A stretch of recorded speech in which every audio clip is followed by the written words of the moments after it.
rapide afin de savoir ce que devenait notre veuve noire, l'inénarrable Jeannette Bougrabe. Pour commencer, le numéro d'octobre du magazine Vanity Fair avait consacré un portrait à Patrick Pellou, le médecin urgentiste et chroniqueur des missionnaires de Charlie Hebdo. En voici un extrait, et visiblement, il n'aime vraiment pas Bougrabe, et serait prêt à lui casser la gueule, selon les termes. Pourtant, 2 mois auparavant à Pontoise, Bougrabe avait accompagné les parents de Charb sur la tombe de ce dernier, alors que son frère et d'autres proches avaient contesté vigoureusement l'allégation de tout engagement conjugal entre Bougrabe et son frère Stéphane. Au cimetière, Bougrabe était elle-même accompagnée, à distance, par 2 gardes du corps.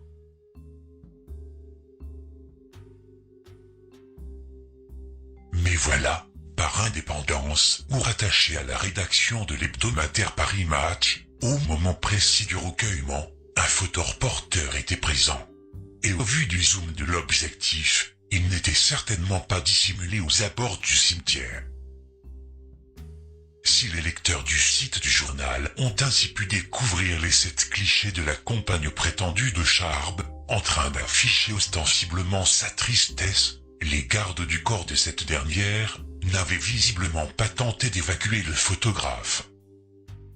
Certains l'auront compris, mais ce détail embarrassant viendra s'ajouter au fait que la militante, islamophobe et sioniste des réseaux Sarkozy-Valls-Netanyahou, entretient d'excellents rapports avec Paris Match. Le journal qui fut le premier à diffuser les photographies de Charb en compagnie de Bougrabe, ainsi que celles des frères Kouachi abattus, avait publié, dès le lendemain de l'attentat, plusieurs entretiens ou portraits favorables à Bougrabe.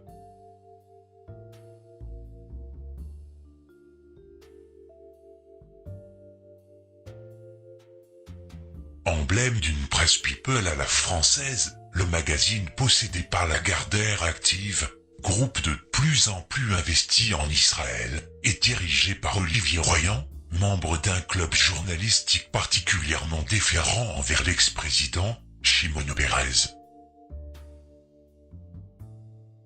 En 2008, pour les 60 ans du régime colonial et ségrégationniste de Tel Aviv, Royan organisa d'ailleurs avec l'ambassade d'Israël une exposition photographique rendant hommage, entre autres, à David Ben-Gourion, criminel de guerre et fondateur de l'État sioniste. Bien que l'affaire Bougrabe ne soit pas terminée pour autant, nous constaterons sur ce coup que la veuve éplorée de Charlie s'était bel et bien mise en scène. Sinon, quelle serait la probabilité pour qu'un photographe professionnel se retrouve dans un cimetière de banlieue parisienne au cœur de l'été et croise par hasard une personnalité publique controversée dont ses propres gardes du corps laissent bien tranquillement le photographe faire son boulot?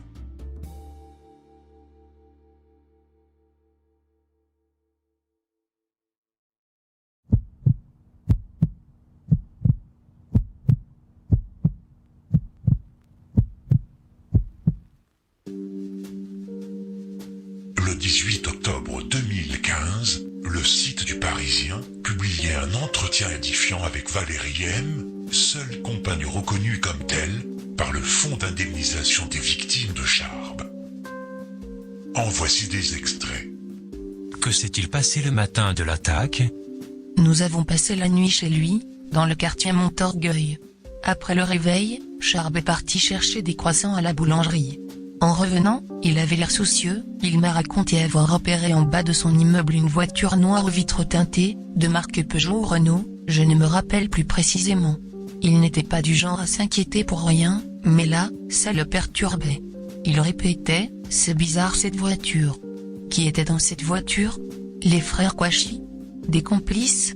J'ai parlé de cet épisode aux policiers qui m'ont entendu, et j'ai écrit à la juge chargée du dossier cet été pour lui rappeler cet élément, mais je n'ai aucun retour depuis. Rappelons que la voiture censée avoir été conduite par les frères Kouachi était une Citroën C3. Et, selon le récit officiel des événements, Saïd Kouachi était encore à Reims, ou dans le train Reims-Paris, au moment des faits rapportés par Valérie.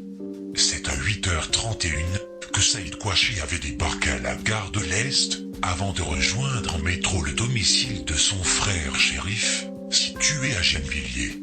La question sera claire. Qui conduisait cette voiture noire aux vitres teintées et garée devant l'immeuble de Charbes?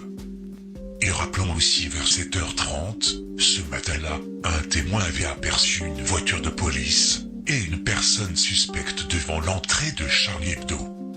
Charbes me disait qu'il devait trouver 200 000 € avant la fin de l'année pour ne pas fermer boutique en 2015. Les appels aux dons n'avaient pas suffi à redresser les comptes. Il s'est mis à chercher des fonds un peu partout, sans trop en parler à ses copains de Charlie, parce qu'il ne voulait pas les inquiéter. Dans cette quête, il a été mis en relation avec beaucoup de personnes différentes, parmi lesquelles des hommes d'affaires, notamment du Proche-Orient, avec qui il passait de soirées. Il n'a jamais voulu me dire qui était l'intermédiaire qui lui permettait de rencontrer ces personnes. Il le désignait simplement en disant mon contact.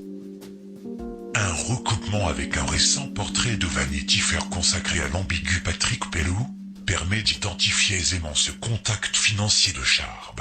Il s'agit probablement de Jeannette Bougrabe elle-même.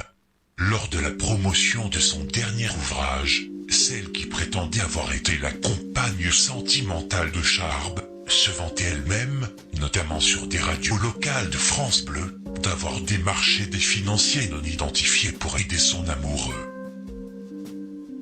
La veille de l'attentat, Charbes m'a dit qu'il avait réussi à trouver l'argent manquant. Je lui ai demandé comment, il m'a répondu, mes soirées où je fais du charme à des riches dignitaires, eh bien ça a fini par payer. Je n'ai pas cherché à en savoir plus, mais je lui ai dit que cela pouvait être dangereux. Il a ajouté qu'il restait à se mettre d'accord avec les fournisseurs du journal pour régler les factures restantes. Aujourd'hui, je ne peux pas m'empêcher de trouver cette coïncidence troublante. Qui a payé ? Où se trouve cette somme et comment a-t-elle été réglée? Peut-il y avoir un lien avec les événements du 7 janvier? Les enquêteurs doivent s'y intéresser. Pour creuser ce sujet et l'identité exacte de ces proches orientaux, arabes ou israéliens, les enquêteurs devraient donc solliciter Jeannette Bougrabe, récemment nommée par Manuel Valls, à la direction de l'Institut français du Finlande, sans oublier que Bougrabe est également au cœur du mystérieux suicide du commissaire Émeric Freudot, survenu au moment de passer un coup de fil urgent, à propos du débriefing des parents de Bougrabe, le soir de l'attentat. Vous avez également alerté les policiers sur un mystérieux cambriolage. Le samedi qui a suivi le drame, je suis retourné avec le frère de Charbes et quelques intimes dans son appartement. Nous avons découvert qu'il avait été visité, mis à sac, et des affaires emportées, parmi lesquelles des dessins et son ordinateur portable. Il me paraît indispensable de retrouver cet ordinateur portable qui contient sûrement des informations utiles à l'enquête. Or je m'étonne que les policiers qui ont recueilli mon témoignage n'aient pas eu l'air intéressés par cet élément. Un tel cambriolage, chez un défunt, quelques jours après le drame, ne mérite-t-il pas une enquête approfondie? De nouveau, l'ombre de Bougrabe plane sur ce récit. Le 8 juin, elle avait exprimé une contre-vérité à propos de son prétendu non-accès à l'appartement de Charbes. J'ai le sentiment que la vérité sur l'attentat de Charlie Hebdo est encore loin, et je veux faire tout mon possible pour qu'elle éclate. Je m'étonne que les enquêteurs ne cherchent pas à savoir si d'autres personnes ou d'autres intérêts pourraient se cacher derrière les frères Kouachi. On ne peut pas se contenter de la seule thèse du terrorisme islamiste. La dernière phrase de l'entretien avec Valérie illustre parfaitement la vraie ligne d'investigation depuis le 7 janvier. Dès lors, que nul ne s'étonne des conséquences suite à la publication de cette interview, dans les heures qui ont suivi, ce sont 3 médias sous contrôle sioniste, Libération, L'Express et l'Obs, qui ont attaqué Valérie. Avec quelle méthode? Celle qui est usitée par les nouveaux censeurs et leurs idiots utiles, autrement dit, diaboliser l'adversaire en le qualifiant de complotiste.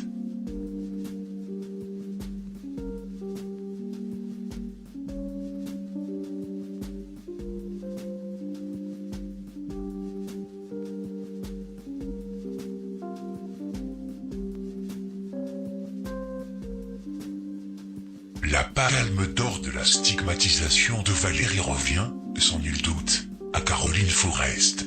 Dans une tribune publiée par le Huffington Post, site d'opinion de la communautariste Juvaine Sinclair, la mythomane récemment célébrée par un ancien cadre du Mossad avait exprimé sa nausée et n'avait pas hésité à dédouaner le Mossad de toute implication dans les attentats de janvier 2015. Aquarim s'était à l'âge de faits tronqués, sortis de leur contexte, sans lien entre eux. Je suis sûr que l'un des clients de l'hypercacher a aussi croisé, sans doute, une fois dans sa vie, un mécène, peut-être même un mécène du Proche-Orient. L'une des victimes décédées a peut-être eu aussi un proche venu récupérer des affaires à son appartement sans le dire à d'autres. De là à penser que l'hypercacher est un complot financier impliquant des mécènes du Proche-Orient, pourquoi pas un coup du Mossad tant qu'on y est ? Ce type d'opération consistant à discréditer quiconque dévoile des faits embarrassants pour la version officielle de l'affaire Charlie, dispose néanmoins d'un avantage. À trop en faire, les ennemis de la vérité divulguent, à leur insu, de nouveaux éléments troublants. Prenez l'Express et sont-ils étalés sur 2 articles publiés en 24 heures contre la compagne de Charb. Dans un papier subtilement intitulé Charlie Hebdo, que vaut la théorie du complot de Valérie M, on peut découvrir le commentaire stupéfiant recueilli auprès d'une source judiciaire, présenté comme agacé par le témoignage de Valérie.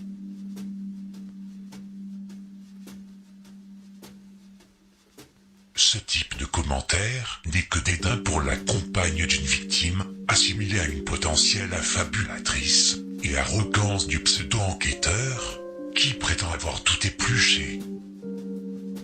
Dans une investigation criminelle classique, le témoignage d'un proche fait précisément partie du dossier, a fortiori s'il contient des faits étranges. Dans l'affaire Charlie, l'inverse est permis. Comme le rapportait Valérie aux Parisiens, les policiers n'ont pas eu l'air intéressés par ces éléments d'information, et la juge chargée du dossier ne lui avait adressé aucun retour. Une chose est certaine, depuis la parution de l'article du Parisien, la quasi-totalité de la presse audiovisuelle de l'Hexagone avait respecté l'omerta pratiquée par la justice et la police au sujet des révélations de Valérie. Aucun reportage, aucune enquête pour approfondir la question. En ce qui concerne Manuel Valls, Premier ministre sous lequel ces attentats se sont produits, n'avait guère besoin de museler les journalistes qui se risqueraient à s'immerger dans les méandres de l'affaire Charlie. La plupart lui ont déjà rendu ce service.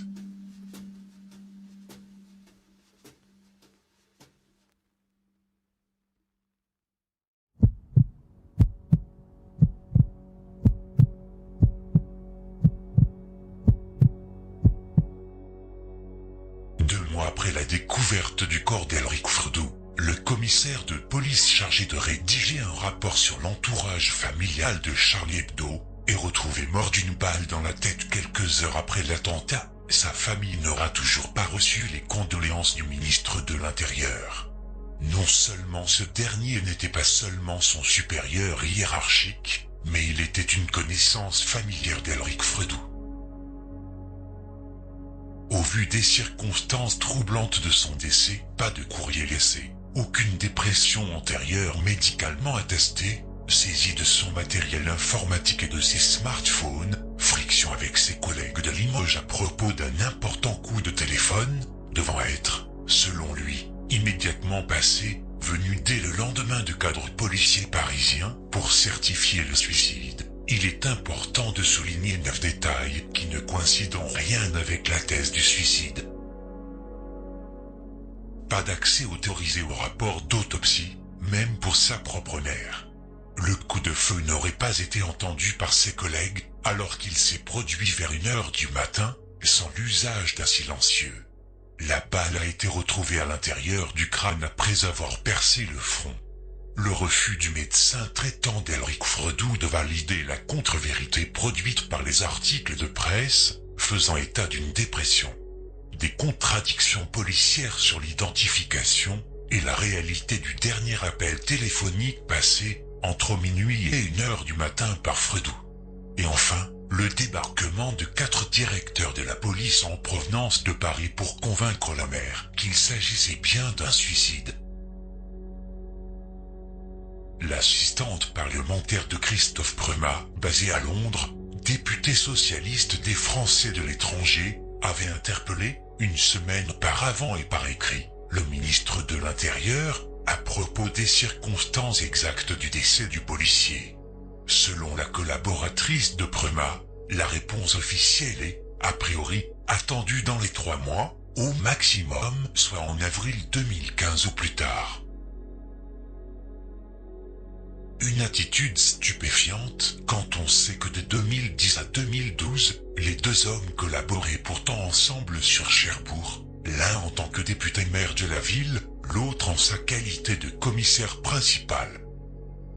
Gilles Friedman, supérieur direct de Fredoux, avait demandé à une date inconnue sa mutation et son successeur, dénommé Maurice Alibert, et avait entamé ses nouvelles fonctions à la date du 1er septembre, en vertu d'une décision prise et actée au journal officiel par Mireille Balstradi, directrice centrale depuis janvier 2014 de la police judiciaire. Une chose est certaine, dans les semaines ayant précédé l'arrivée du nouveau commissaire divisionnaire, un personnage singulier occupa la direction intérimaire de la PJ. Un site alternatif d'information, dénommé Eurasie Express, avait tenté l'été dernier de solliciter un avis officiel au sujet du rapport d'autopsie d'Elric Fredoux. Incidemment, son rédacteur signalait s'être ainsi entretenu le 13 août avec Monsieur Miguel, directeur par intérim de la PJ de Limoges. En réalité, il s'agissait de Thierry Miguel. Commandant fonctionnel de police en charge de la brigade financière, Miguel cultive une double spécificité troublante au regard de la disparition brutale de Fredoux.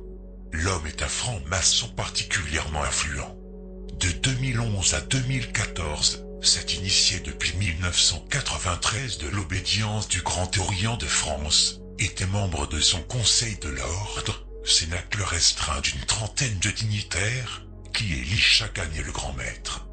Depuis août 2013, il s'agit du juif Daniel Keller, un homme très impliqué dans l'après-Charlie, qui visita récemment Israël en compagnie de ses frères ultrasionistes, issus de la loge Étoile d'Israël.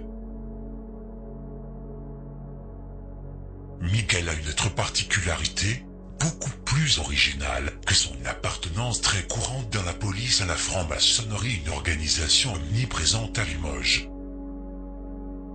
Ce policier fut le président de l'antenne locale du comité Laïcité République, déclaré en septembre 2014, groupe paramaçonnique, ultra-laïque et islamophobe, cofondé en 1991 par le multimillionnaire Pierre Berger. Le 18 avril, Miguel était d'ailleurs convié à débattre de l'islam avec l'Association des musulmans de Limoges pour la fraternité.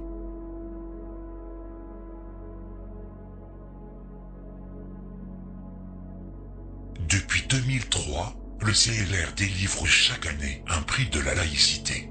Parmi les lauréats, Fadla Amara, Caroline Forest, et enfin, Jeannette Bougrabou qui fut ainsi récompensée à l'automne 2013.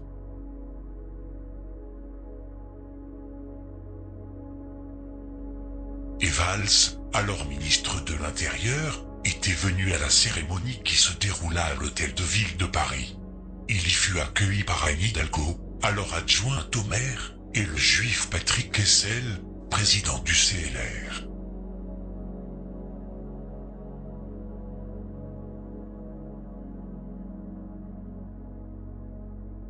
Inconnu du grand public, Kessel est pourtant une figure discrètement influente des sphères politiques et médiatiques.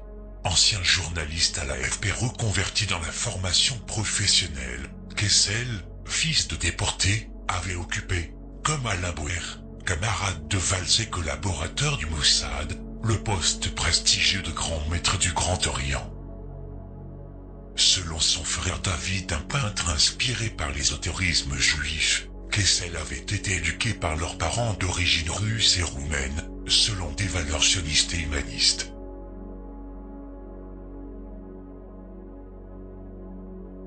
Ex-militant de l'organisation communiste internationaliste, et introduit à la maçonnerie par le juif Fred Zeller, ancien secrétaire de Trotsky, Kessel avait également la réputation d'être un tacticien chiraco-gauchiste au cours des années 90 et 2000.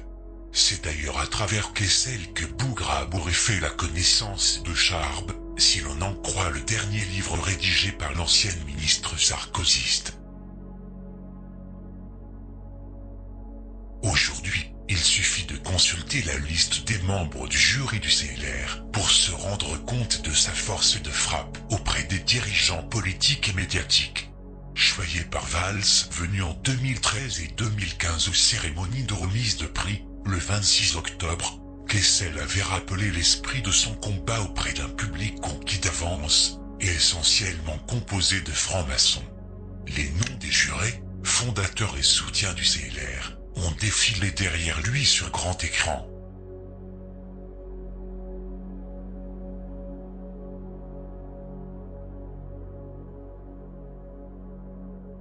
Résumons la situation. Sur le point de rédiger un rapport basé sur le débriefing de ces enquêteurs, partis interroger les parents de Bougrab, le commissaire Freudot a été retrouvé suicidé dans son bureau, environ 13 heures après l'attentat contre Charlie Hebdo. Numéro 2 de la PJ de Limoges, Freudot aurait dû assurer, durant l'été, la direction intérimaire de son service après le départ de son supérieur, J. Friedman. Or, le poste fut occupé par Thierry Miguel, commandant de police, et franc-maçon au gradé qui appartient au groupuscule ultra-laïque et qui avait récompensé Jeannette Bougrab. Était-il précisément ce commandant non identifié par la famille de Freudot qui, présent dans la soirée du 7 janvier au commissariat, avait insisté pour se charger lui-même du rapport Bougrab? L'influent Grand Orient de France, dont le CLR est un satellite, fait le lien entre Valls, initié de 1989 à 2002, Cazeneuve, également franc-maçon, et Miguel. Précisons également que le jour de l'attentat contre Charlie Hebdo, la compagnie autoproclamée de Charb, qui avait pourtant passé ses dernières nuits avec l'éditrice de musée, Valérie M., avait débarqué sur les lieux en compagnie du juif Richard Malka, Caroline Forest et Fiametta Weiner. Chacun d'entre eux est lié au CLR, la première comme lauréate, le second comme soutien, et les deux dernières comme juré. Forest fut également la première personnalité publique à évoquer un lien conjugal entre Bougrab et Charb. Notons par ailleurs qu'au sein du Conseil de l'Ordre du Grand Orient, Miguel avait côtoyé dès 2011 son frère Philippe Foussier, le président d'honneur du CLR. Pourtant, il y a deux autres informations problématiques, hormis celles relatives aux accointances de Miguel. Jointe par téléphone le 10 novembre, la mère d'Elric attend toujours d'obtenir le rapport d'autopsie de son fils. En janvier, des policiers lui avaient catégoriquement affirmé qu'elle ne l'obtiendrait pas. Aujourd'hui, changement de discours ou de stratégie, après avoir longtemps temporisé, le secrétariat du parquet de Limoges lui avait indiqué qu'elle pourra finalement le recevoir, à condition d'avoir un avocat. Mais début juillet 2015, Michel Garando, procureur de la République de Limoges, avait classé sans suite l'enquête relative au suicide du commissaire et confié initialement à la Sûreté départementale de Haute-Vienne, dirigée par la jeune commissaire Aurélie Besançon. Le plus curieux, lors de son entretien téléphonique réalisé le 13 août avec le site Razi Express, Miguel, alors en charge par intérim de la PJ de Limoges, avait, quant à lui, affirmé qu'elle était encore en cours. Garando avait déjà enterré, un an plus tôt, une autre affaire relative à un autre suicide, celle du policier Christophe Riviecchio, numéro 3 de la PJ de Limoges, et donc adjoint du Fredoux. L'homme à la tête du parquet de Limoges n'est pas sans connexion intime avec le pouvoir actuel. De 1995 à 2009, Garando était le procureur de la République de Cherbourg, ville donc Cazeneuve, qui n'avait adressé aucun mot à la famille Fredoux, et qui n'avait pas répondu à la question du député Premat sur les circonstances exactes de sa mort, était le maire de 2001 à 2012. Une mort violente et non élucidée, des liens maçonniques, un éventuel conflit d'intérêts dans la procédure policière, des battleurs pseudo-laïques de l'islamophobie liés intimement à Israël, ainsi qu'une prétendue compagne, amie du Premier ministre, et exilée aujourd'hui en Finlande, qui avait servi d'intermédiaire financière auprès de Charbes pour renflouer in extremis son journal, grâce à de mystérieux proches orientaux. Dans tous les cas, la sombre affaire Charlie Hebdo n'aura pas encore dévoilé ses arcanes.